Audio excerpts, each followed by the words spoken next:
Alright, so now that I got the CB550 all running and stuff again, I got to fix some things on it. One, I didn't have a tag light before, so I'm installing a tag light on it. That's it. It's just a cheap light I got that will shine on it, and I already extended the wiring and ran it down here. I drilled a hole in the swing arm and put a grommet in it, and then the wire runs all the way up here, and there's another grommet. The wire's running out. Then I'm gonna run the wire up here and then bring it up here with the rest of the wiring so it can tie into the tail light. The only reason I ran it through the swing arm is because I wanted to hide the wiring, and now once everything's done and this is tucked up behind there, you won't even be able to tell that there's wiring that's running through all of it, so it will look pretty flush. And then this light, it has a tag light on it, but since I don't have the tag light under here, I can't use it, so I'm just gonna wire in the tag light to this light and just wire it in down here. Also, last time I was riding, you could hear that the carbs were popping a lot. It's kind of like backfiring a little bit. It's because whenever you run pods on a bike, it doesn't allow enough vacuum, so on the pilot circuit it can't draw enough fuel out of it, so it runs lean whenever it's idling, and that's why it's popping so much. So I bought bigger pilot jets before to try to fix it. That way the fuel mixture would be rich enough that even though it's not pulling enough vacuum, it's still pulling enough fuel out of there.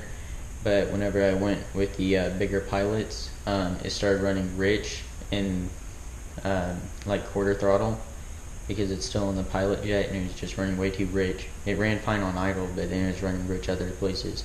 So I went ahead and put the stock pilots back in, and I have a old air filter that I made whenever I got the bike. I'm gonna put that in, see if that works. It's kind of a custom air filter, and it should fit in, even though I have the battery box right here. It should still fit in there. I'll have to pull it out and see, but I'll go ahead and pull that out and show what it looks like. So here's the filter I was talking about. Made it quite a while ago, but I was looking and I'm missing that piece to it, so I can't really use it right now unless I bought that. And I don't know, this looks pretty rough. I'd have to do some stuff to make it work, because whenever I did it, I just cut up an air filter to make it fit. I have that one to put in there, because you can buy these, and I may eventually use this in the future, because it just slides in there and fits in there, and it looks pretty flush, and it keeps the factory I don't know, specs on the runners for the air filter, so I know it'd work. But for now, I have these. They came off a CB550, and they're 39 millimeters, so that they'll fit on the 550 carbs. And I may just run these for now as velocity stacks. Pretty dirty, but I can clean them up and make them work, so I'm gonna go ahead and start cleaning them up.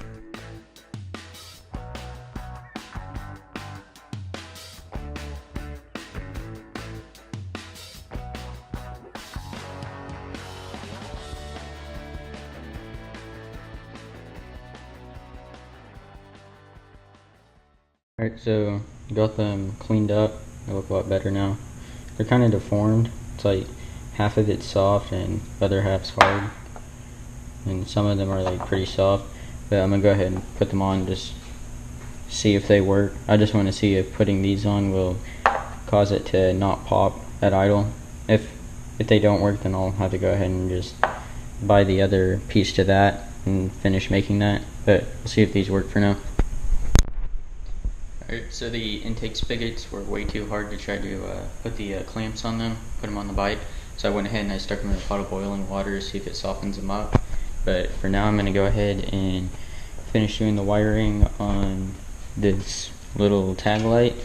And then also my brake light, the little sensor is bad. So it's like right there, it plugs in. So I'm going to take one off, this old one that I have. It's right there. It should just unscrew, and then hopefully that fixed my brake light problem. But I'll go ahead and start wiring up the tag light. Alright, so I ran the wires up here. Here they come out at. I looked at the wires that go to the rear tail light, and it looks like this red one right here is the power, and then these green ones are grounds. So I'll just, I have a black wire that runs through the main harness. I think that's it right there. That's a main ground that I'll run for this. That way I can have a black wire and then a red wire. So I'll go ahead and do that. I'm gonna use a little plug like that so it looks legit. Alright, so I have the wires and the little pins and plugs ready so that I can wire everything up. I only had, the smallest I have is a 3-way plug, so I'll just go ahead and use that. Have the center one blank. So go ahead and crimp these on, and then I'll be ready to wire it up to the bike.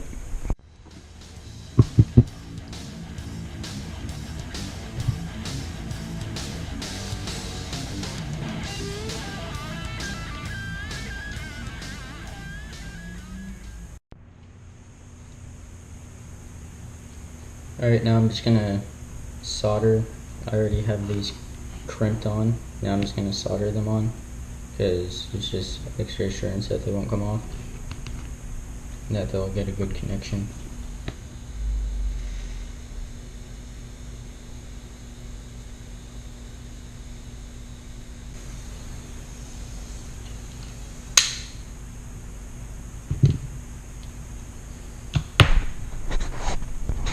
I got them soldered up. Got one solder in it. There's that one.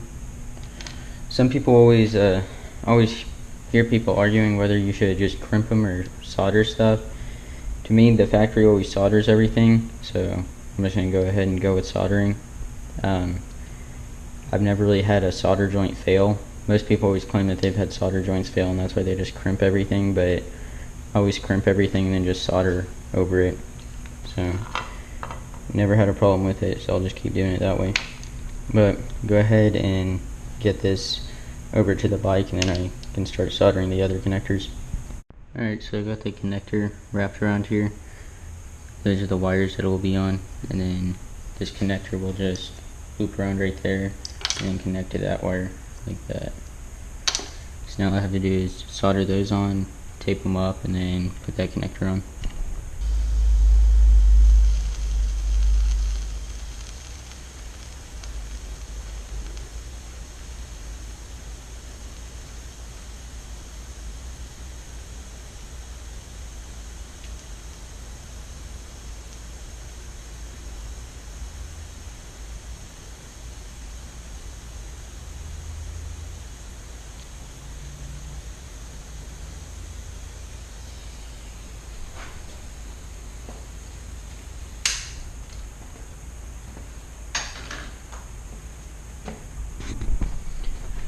Alright, so now both of those are soldered up, and now I just have to tape them up and then put the other connector on. Alright, it's a new day. My camera died, so I went ahead and finished up everything on the bike. Go ahead and show everything. I got the tag light finished up, got wired in. Don't have electrical tape, so they're just exposed right now, but I'll go buy some and cover it up. I got these little insulators on. I still haven't tested them because it's been storming, but it's finally nice out today, so I can test to see how those work. I also got the new brake light switch stuck on. It was super easy, just one screw. Go ahead and show the tag light when it's powered up. Alright, here's the tag light. It's pretty bright, came out really good. It's plenty bright for what I need. Just noticed half my tail lights busted out, so I'll have to get a new one. But yeah, that came out good. Alright, I'm gonna go ahead and start the bike up just to test the carb insulators, see if they're an improvement over the pods. I've had my doubts about them, but I just had them laying around, so I'll see how they work.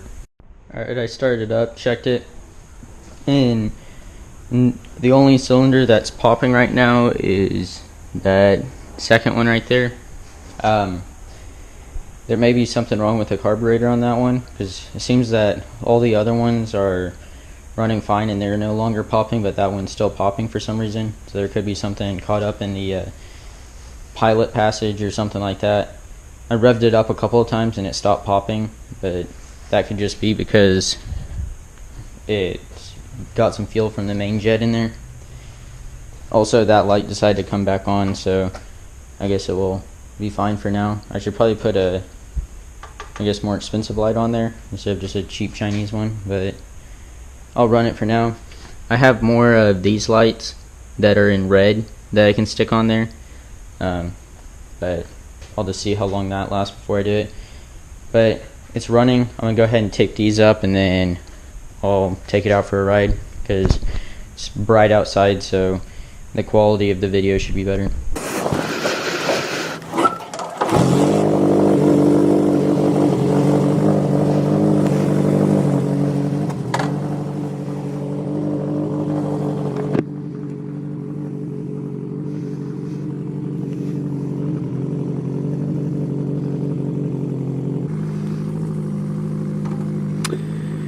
Alright, so I'm using my phone as a GPS. Looks like that came loose. That sucks.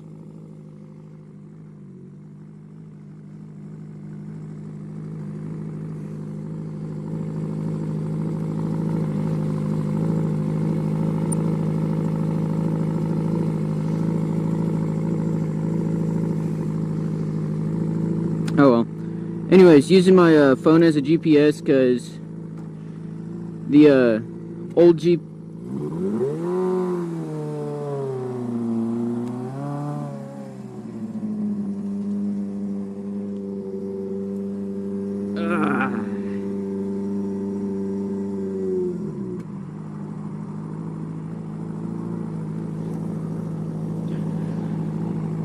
Had somebody behind me.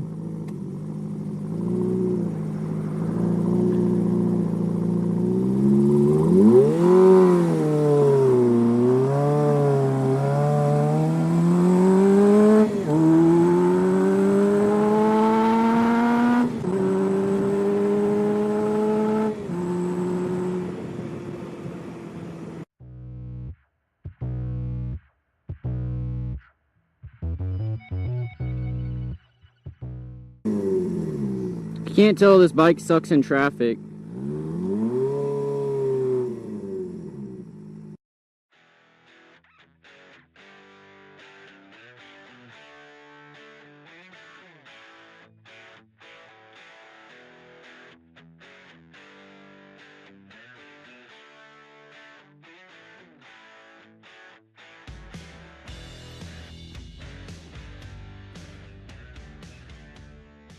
Yeah, so the velocity stacks, it seems like they're helping a little bit, but that number 2 carburetor, it pops whenever it sits for a while. But just driving around, I guess like I am right now, it doesn't ever really pop. It's just whenever it's sitting when I first started up. I think I'm gonna go ride around the lake. It's kind of in the city, so it's gonna suck getting over there, but it will make for a better video. Just keep getting stuck in traffic. On the last video, to clarify, when I was getting speed wobbles, it's due to the bike having too much rake, so it's leaning forward too much. And that's due because I'm running 2 sport bike tires on it. It's a 17 in the front and a 17 in the back. So the back is quite a bit taller than the front, so it's kicking the bike down. And it causes it to get speed wobbles because it's not as stable. Anyways, like I was saying, it's when I set up the bike, I set it up for an 18-inch tire in the front. And right now I haven't put the custom front wheel on. I haven't bought one yet. I'm going to run a spoked wheel in the front, and I'm not right now. So whenever I get that, the rake will be correct, and it shouldn't get speed wobbles. But for right now, I'm just running the sport bike wheel on the front, so the rake is way too much.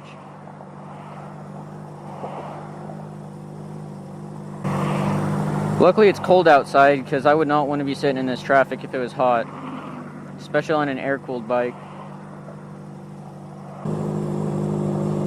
If the battery was charged up, I'd just turn it off, but since I have to kickstart it, I'm not gonna turn it off.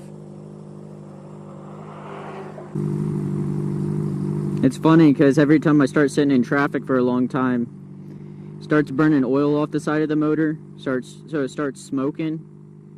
And I just wonder what the people around me think. They're like, that bike is sitting there smoking. They probably don't even think I know about it. Yeah, it's like 75 degrees out today. Coolest day it's been in a long time. Feels really nice out.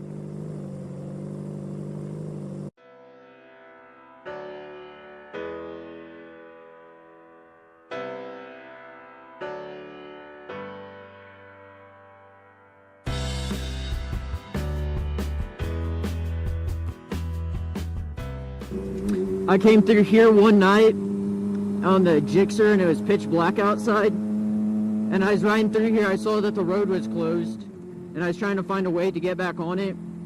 So I turned right here where this black car is and it was pitch black. And I don't know if you'll be able to see it, but there's a bunch of potholes all over it. And it was bouncing me around and I went straight through the grass at the end of the road. And then had to stop and push it back through this grass back on the road.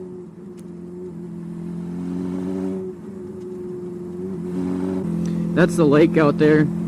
It's kind of nice riding around here, but the speed limit's only like 35. Kid's way in front of her dad. I saw this article on the news a while back. It's like some other country, like the United Kingdom or something. This boy and his dad were going on a nature walk. The boy had autism.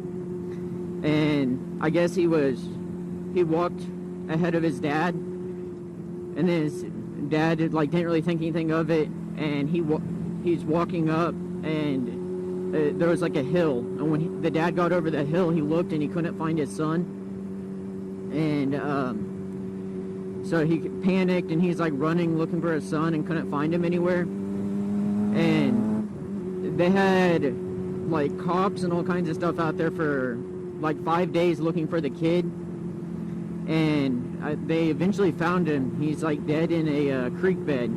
He had like brush on top of him, and that's the last I heard of the story. I haven't really looked into it anymore, but it'd be interesting to see what the outcome was.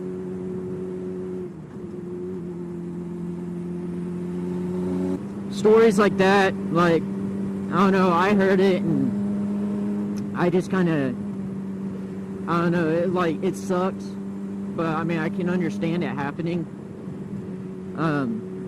But then, like, I was talking to my sister about it, and she was like, well, maybe the dad, you know, like, killed the son or something like that. And it's funny because, I don't know, whenever I hear stuff like that, it doesn't really even cross my mind. But then you talk to other people, and that's what they think.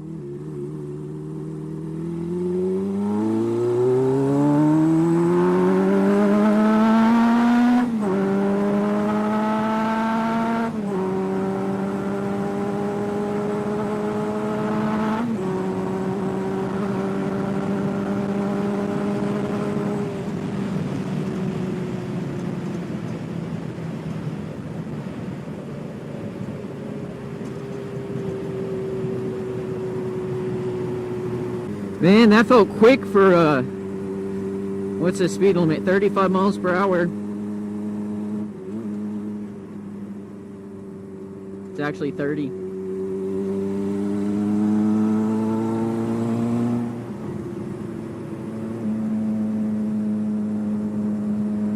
Cool old car.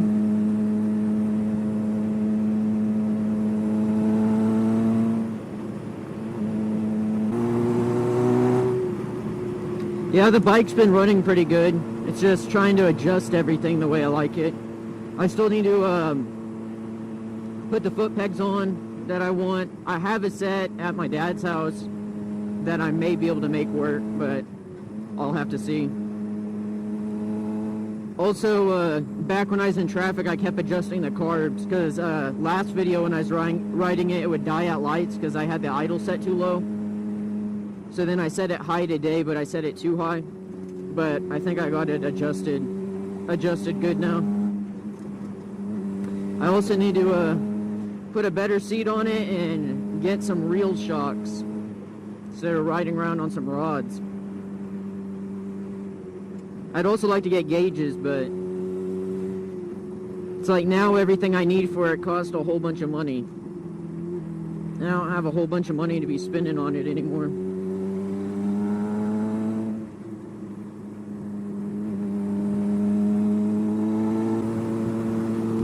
Wish I could get a side shot because the shadow looks pretty dope. I don't know if you can see it.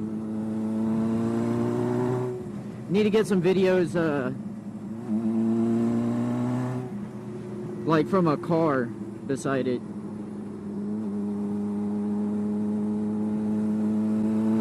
I got this jacket on. It's a winter jacket. I don't usually wear it.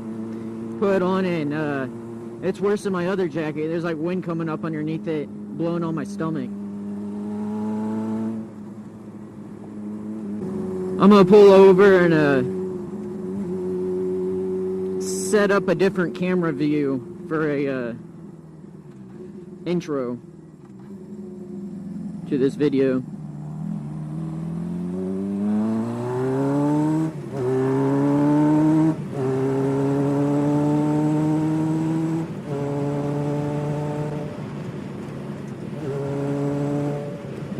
This road's kind of smooth.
That's the first full throttle run I've done since I've